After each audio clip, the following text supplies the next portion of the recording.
You're listening to Thunder and Lightning on SuperTalk Mississippi, covering Mississippi State sports like nobody else. With Sports Talk Mississippi's Brian Hadad and Robbie Faulk of On3 Sports. Now get ready for Thunder and Lightning. This is Thunder and Lightning here on SuperTalk Mississippi. Brian Hadad, Robbie Faulk, and Lady Faulk joining us here on a Tuesday morning.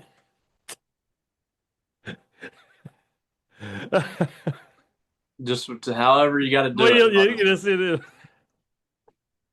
This is a good day to be watching Thunder and Lightning on our YouTube channel. Subscribe to the SuperTalk YouTube channel and get all of our content, but specifically Thunder and Lightning.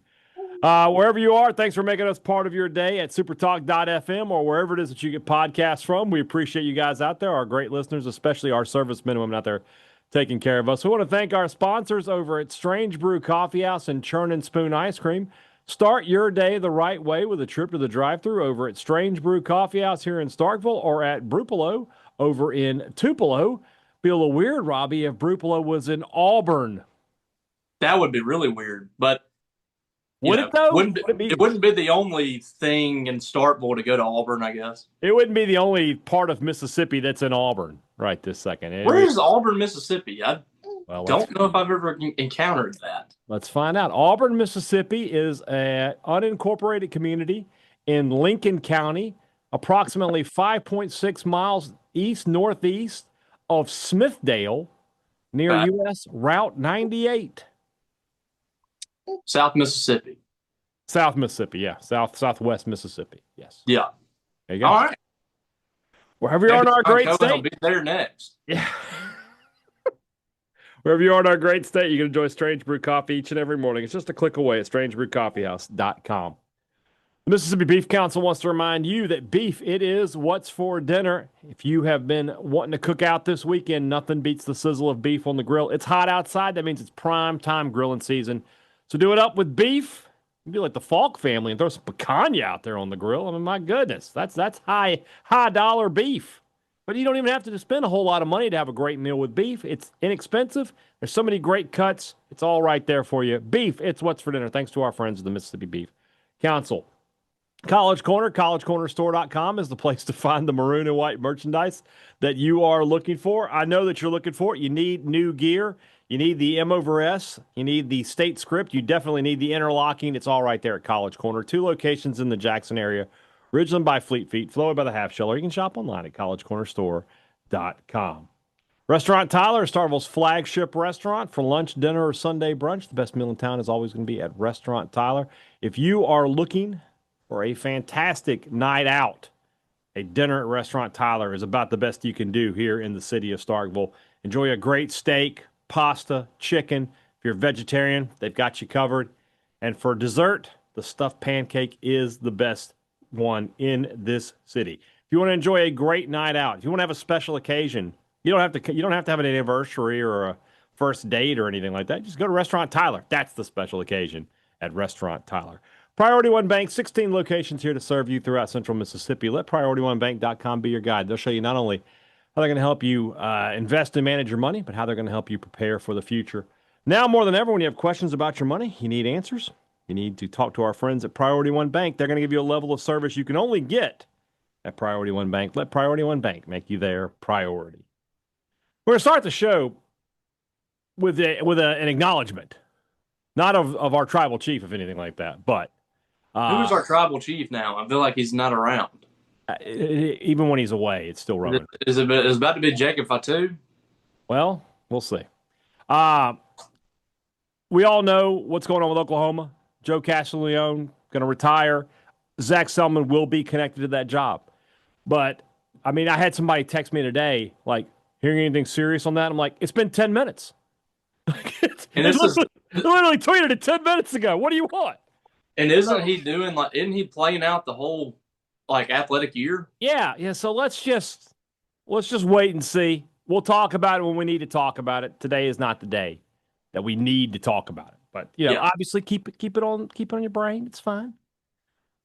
What we are going to talk about today is we got to get into some breakdowns positionally here on the show. We haven't done that. We're a little bit behind. We'll just do 2 a week for the next few weeks. I smell trouble. She's just going to sit down in this chair. Bring her in. No, we're good. Okay. I'm telling you, folks, if you're not watching on YouTube, you're missing drama. Becky just had to go back to work, didn't she? Yeah, if you needed a babysitter, you should have hollered at me. I'd have sent Emily over there, and I could have made some of your money. I ain't spending no money right now. I know. That's what I'm saying, though. Today's our first day at Churn and Spoon. Oh, she's working at Churn and Spoon. Yeah. I'm going to get some ice cream from her. You absolutely. I'm going to give her a really complicated order as well. I'm going to tell her, look, if he doesn't tip you tweet about it, and I'll retweet. Oh, I tip well. I'm about to say, I'll retweet you. Like, it's cheap, Robbie Faulk. Anyway, let's catch up on some positional stuff. Let's start with the quarterbacks. And this is a good room. It's gonna be tough. It's gonna be a tough show. I can't do.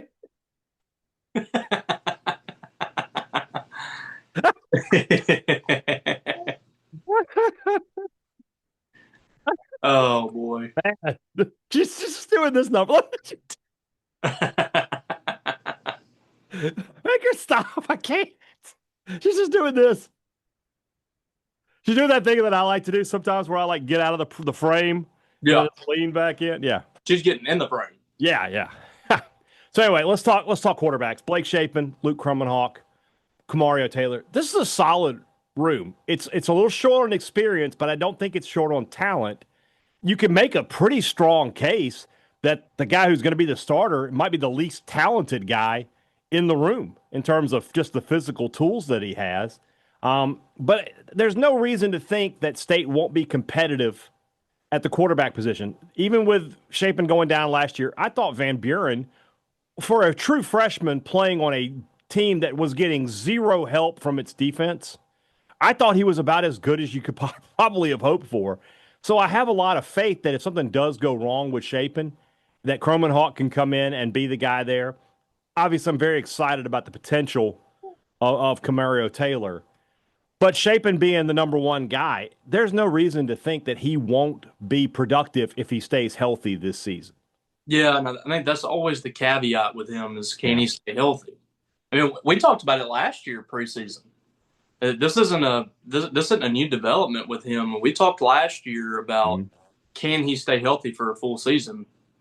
Because if he can't, State's in trouble. And quite frankly, they were. I thought Van Buren performed well, but I didn't think that you got your best potential offensively with Michael Van Buren in the game.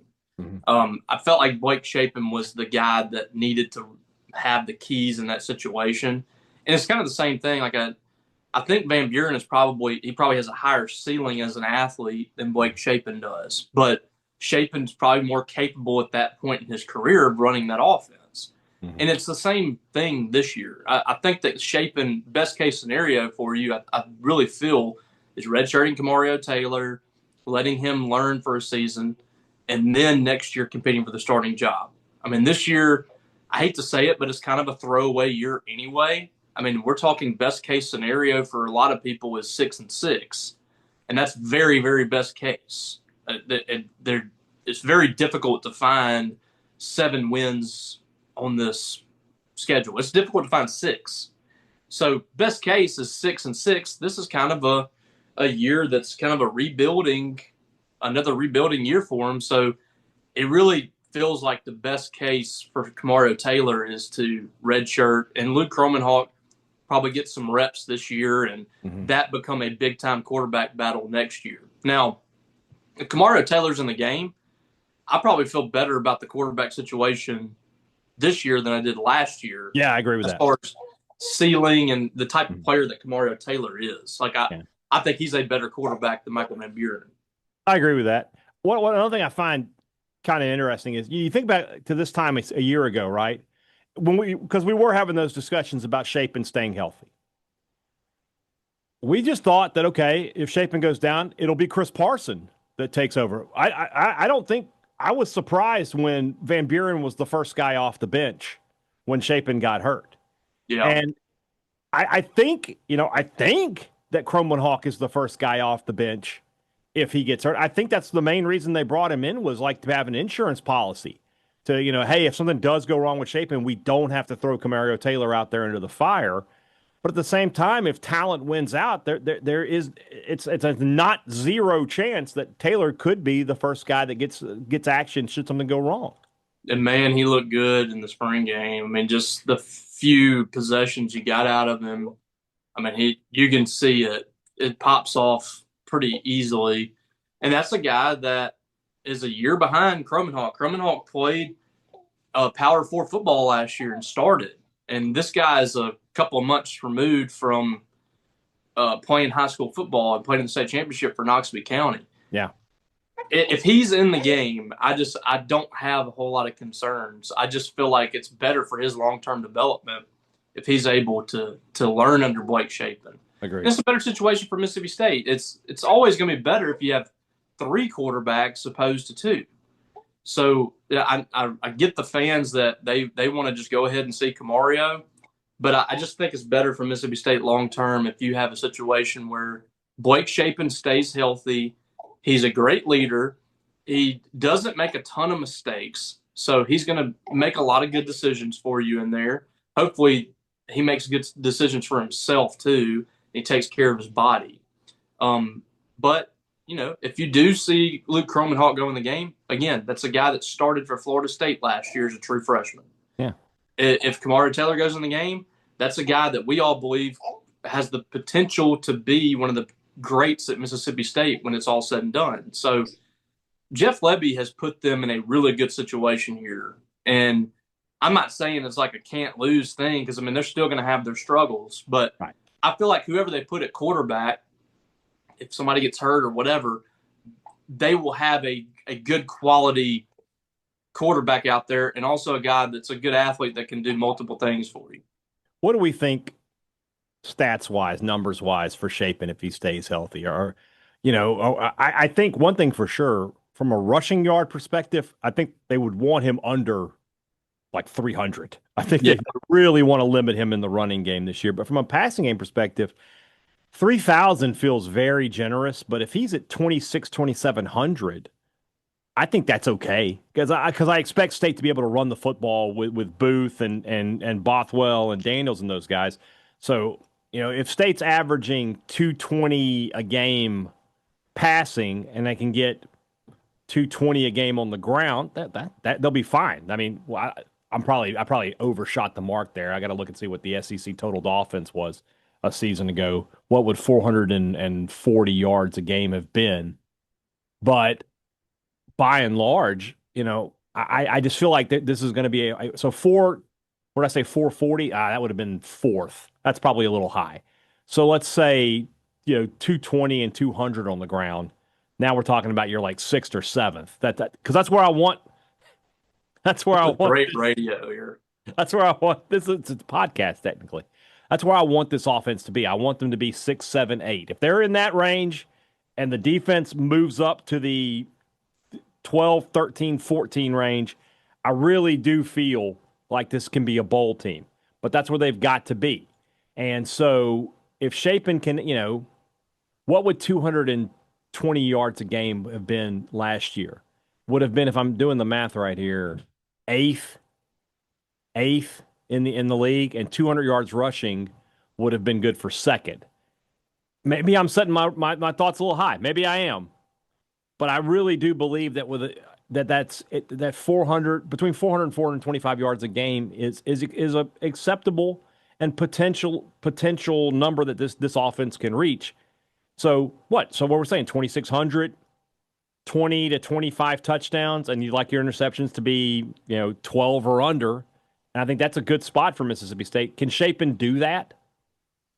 Yeah, that'd be nice, wouldn't it? But this year, you look at the numbers last year. That is the most correct thing you've ever said on this podcast. That would be nice. I agree. That's like best case scenario, isn't it? Yeah. But last year, you look at the numbers and they just weren't very impressive. And you got to talk about too, in the first part of that schedule, he had no rushing game whatsoever. Yeah. I mean, State was really struggling to run the football. I think at this stage, you can feel fairly confident about the running game this year. I think they're going to be able to block it fairly well, and you got a good stable of running backs. That should change a lot of the direction of the offense. A lot of people talked about Will Shapen wasn't very impressive last year when he was in there. It was one-dimensional. They couldn't run the football. Yeah. Look at the Arizona State game and some of the games early on the schedule. They could not run the football, and that affects everything for you. And it affects that offense, especially because Jeff Lebby wants to be able to run the football and run it well. When I look at this, at the stats for last year, I mean, combined passing yardage, right, between so here's something that'll make you'll laugh at this. Ready? 3 guys had passing yards for Mississippi State last year. Michael Van Buren, Blake Shapen, and who else?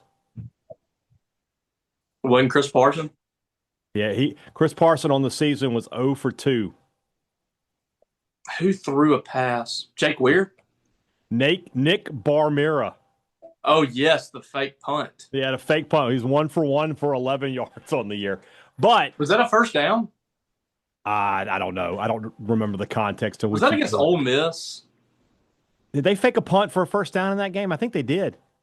I think they might have. I'd have to go back and look. I think I remember him celebrating. Let me see if I can find the There hadn't been a lot of successful fake punts in Mississippi State history. I remember one that was just an absolute disaster by Logan Cook, and he could actually throw the football a little bit.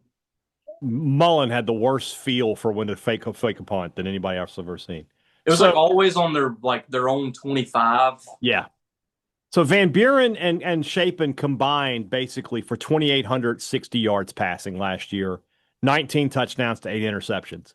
Not terrible. The difference is that Shapen was completing 68.5%. I guess you could round that up to 69%. Nice. And Van Buren only completed 54.7% of his passes. So if I can get the same yardage at a 60+% completion rate, I'm feeling pretty good. And then, as you mentioned, the running game only 1655 on the season last year. I expect that number to be much higher. And look at how much of that came in the back. Oh, half of it. I would say that after the Georgia game was when they finally started being able to run the football a little bit. Davon Booth, I think, had 100 yards 3 of the last 5 games or 4 of the last 5, something like that. So if you look at Booth, it really came on late. Yeah, Booth's rushing yard by game, 39-7. You mentioned that Arizona State game, just a disaster. 12 against Toledo, just awful. Ugh. Was okay against Florida, 75 yards, 59 against Texas, 32 against Georgia. Then he really starts to pick it up. 79, 93, 76, 125, 124.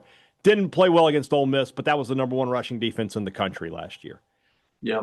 State will be better running the football from the start of the season this year, I believe, which should open things up for the passing game. But at the same time, they shouldn't have to rely on the passing game as much. So I won't be surprised to see that passing number drop down from 29 to 24, 23, but that rushing number go up to 2021. And if that's the case, you should be fine. You should be fine.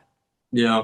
I wanted to see Van Buren run the read more last year. Never ran the ball. Very rarely did he run the football. It didn't make any sense. I thought that could have been a dynamic of the offense that could create a lot of issues for opposing defenses, and they just never did it. They did it more with Blake Shapen. They didn't do it a ton, but they did it more. Yeah. So that's the thing.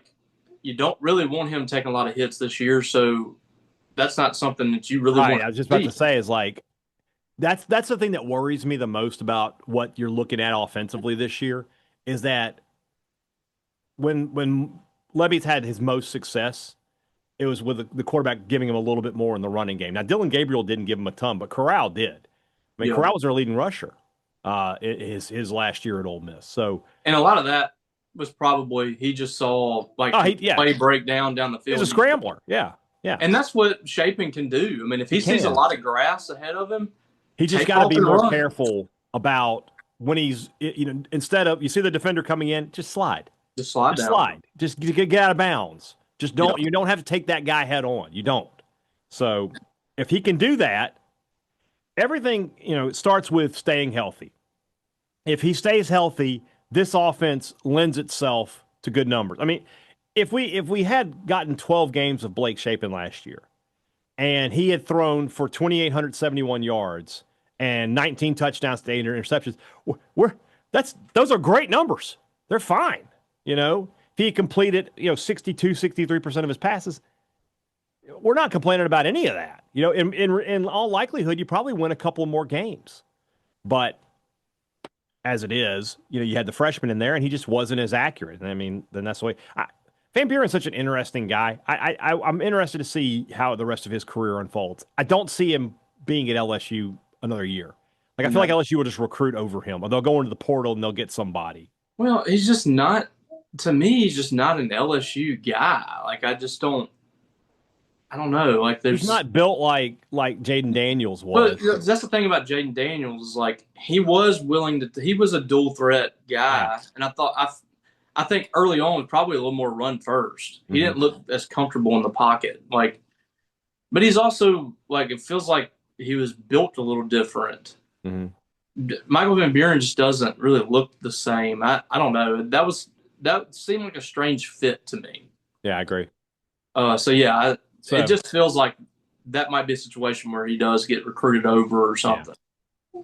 But for Mississippi State, like I said, this is a good room. You've got talented guys in there. You don't have a ton of experience behind Shapen, but Croman Hawk has started Power 5 games, and Taylor physically ticks all the boxes. So, I mean, you might not believe it, but I'm excited to see these guys. I think that they can be good for Mississippi State. I think State can be good offensively this year. I've been saying this for the past couple of weeks. I don't think I've talked about it here on this show. I know I did it on my live show, Robbie, but I had an interview last week with Cube, Mac and Cube, right?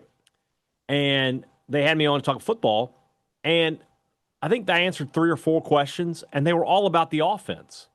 And I was just really surprised by that, because I was just like, guys, I'm not too terribly worried about this offense. I mean, the offensive line is a concern, but by and large with Lebby, he's got some credit in the bank. I'll buy into this team being good offensively. They didn't ask about the defense at all. And I was just surprised by that, because that's, for me, everything for this football team. But I'm they're probably their thought process is probably the defense we know is going to be bad. So the offense, that's been our thought process too. Can the offense be that good to where they can overcome their defensive miscues? That's kind of where I'm at. I'm holding the offense on a different standard, because I know the defense is not going to be good. Yeah. I'm excited for the quarterbacks. I think they're going to be good this year. I think State will get good quarterback play, and quarterback play will not be the reason they lose games in 2025. So this is a good room. It's not the best room. The running backs are that, and we'll talk about them later this week. But you've got a guy in Shapen who could start at other SEC schools. Shapen could start, not everywhere, but he could start if he was the quarterback this year at Ole Miss or at South Carolina. He would be productive there. I don't have any doubt in my mind about that. So I think he's a good player, and I'm excited to see what he looks like in 2025. All right, let's move into our SEC predictions. That's brought to you by our friends over at Two Brothers Smoke Meats in the heart of the Cotton District and the Older Brother. I will be at the Older Brother on Wednesday without, unfortunately, Robbie Faulk. I have some family coming into town. Family business, if you know what I'm saying. I understand. Yeah.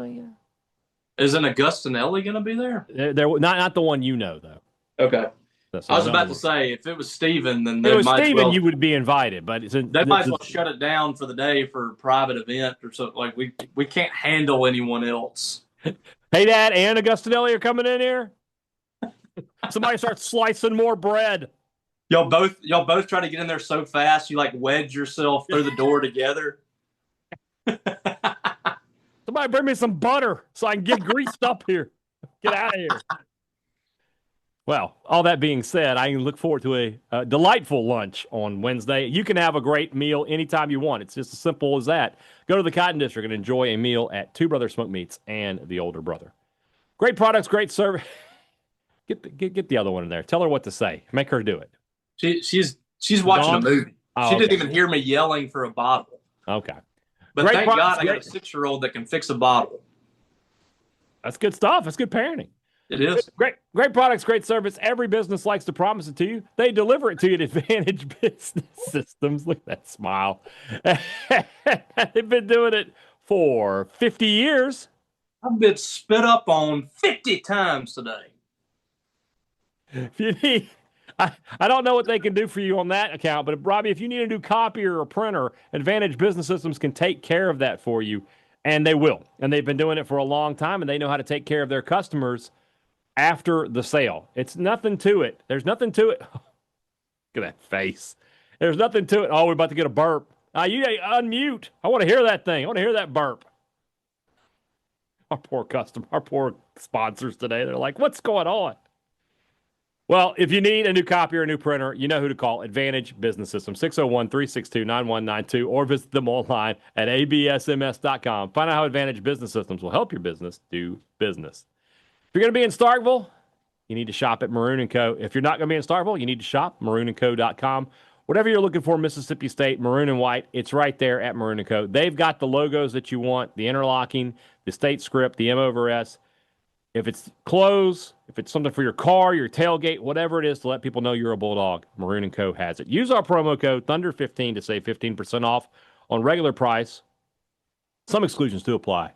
Next time you're in Starkville, before you go to the game, you need to go to Maroon & Co. If you're tired of being out in the yard all day long on these hot July Sundays and Saturdays, the easiest thing to do is put some John Deere power at your back. And you can do that with a trip to Scruggs Farm, Lawn, and Garden. Commercial mowers, gators, tractors, it's all right there for you at Scruggs. Everything you need to make your weekend work. If you're talking about you got to do stuff in the yard, if you're a gardener, if you're a grillsman, if you got repair projects around the house, literally everything you need is right there at Scruggs. And hey, if you're an outdoorsman as well, I'm just telling you, everything you need is at Scruggs. I can't make it any. Hey, look, you just want a cold beer. They got that at Scruggs too. So, a trip to Saltillo needs to be on the list of things to do this weekend. Head over to see our friends at Scruggs Farm, Lawn, and Garden. The Texas Longhorns. Hook. Great season. That was a wolf pack, but that's more of a wolf pack, yeah. Great season a year ago. First year in the SEC. Makes the SEC championship game. Lost twice to Georgia in the regular season and in the SEC championship game. Then lose to Ohio State in the college football playoff semifinals. Probably had the best playoff game of anybody, didn't they? They did with Arizona State. Arizona State? Oh, yeah. Yeah, that had easily been the best game. Yeah, it's not even close, really. The national championship was a disaster. Yeah. No, yeah, you're right. So, Arch Manning will be the fourth Manning to play at Davis Wade Stadium. Previously, let's see, Archie went 1-0 in Starkville. Peyton 0-1 in Starkville. Even though he wasn't a starter. He did, but he played the majority of the game. He did. And then Eli 1-1. So we'll see what happens with Arch. But that first one was really bad. For Eli? Yeah. Oh, yeah, State beat him up that game. He threw 3 picks in that game. 3 interceptions. Yeah. Darren Williams, rest in peace. No, not Darren Williams. Didn't Darren Williams have an interception? He went on the team. He was still in high school. It was Corey Banks had 2 and Demetric Wright. Corey Banks was the one. And Demetric Wright. DW. Derek Williams was what, 03? He's 02. He was a freshman on the next year's team. 02, 03. Yeah. 04. And then gone. Yeah. It was Corey Banks, the legend. Corey Banks.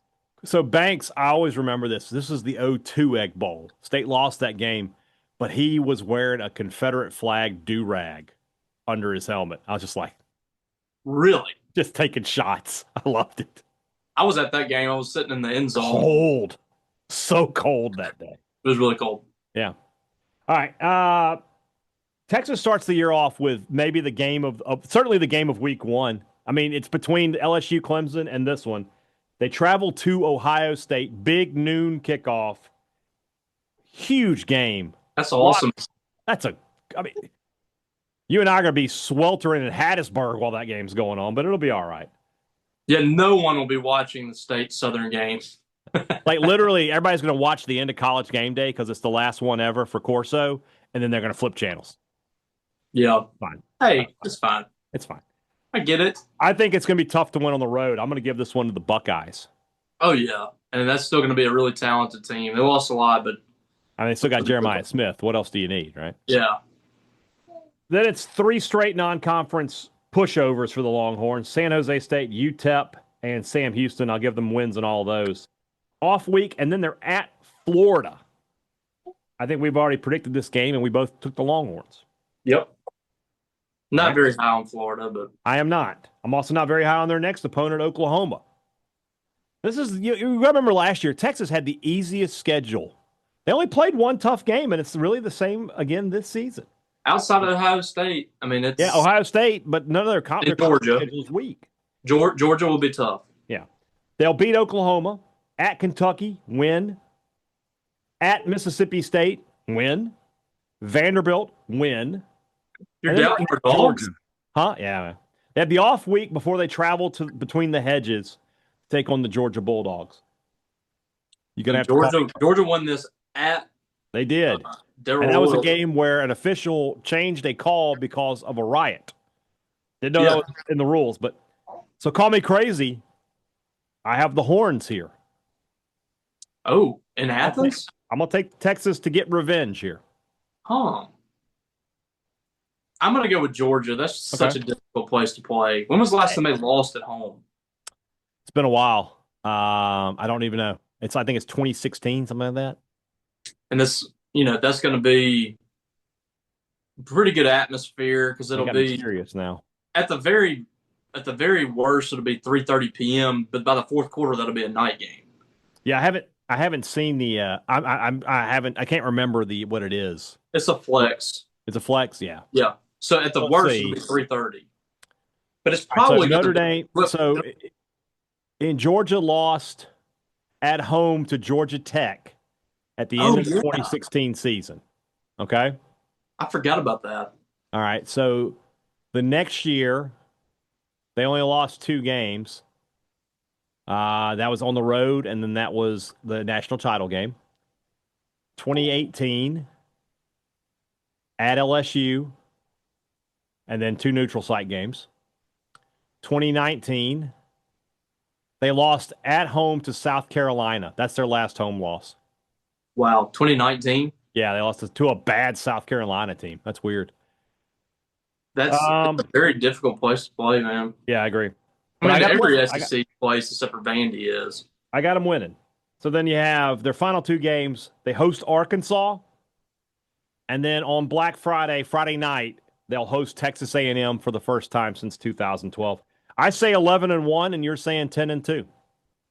Does everyone have a sponsor for games? Some of these games, yeah. Like the A&M game has a sponsor. Sponsored by American Airlines. And Texas A&M is sponsored by Cotton Holdings Lone Star. Well, I guess that's what it's called. Yeah. Cotton Holdings Lone Star Showdown. So the Arkansas game is sponsored by American Airlines? Yes. That means it'll be scheduled to kick off at 7, but it'll actually kick off at 9:10. There you go. That's a good. And they will lose your luggage. So. Yes, they will. And then the Vandy game is presented by HEB. I mean, I hear HEB is awesome. So, never been. All right, who are we going to get next week? South Carolina? Sure. All right. Let's talk about the Beamer. We'll do it. All right, tomorrow is the hopefully the 20 seconds of my child crying didn't hear any of it. Didn't hear any of it. So, oh, good. The pitch was so high it didn't reach the microphone. That's good. It's fine. All right, tomorrow's show is the Rumblings. You know what to do. Get us your questions in, and we will answer them. Talk to you guys tomorrow. For Robbie Faulk, I'm Brian Hadad. Thanks for listening to Thunder and Lightning here on SuperTalk, Mississippi.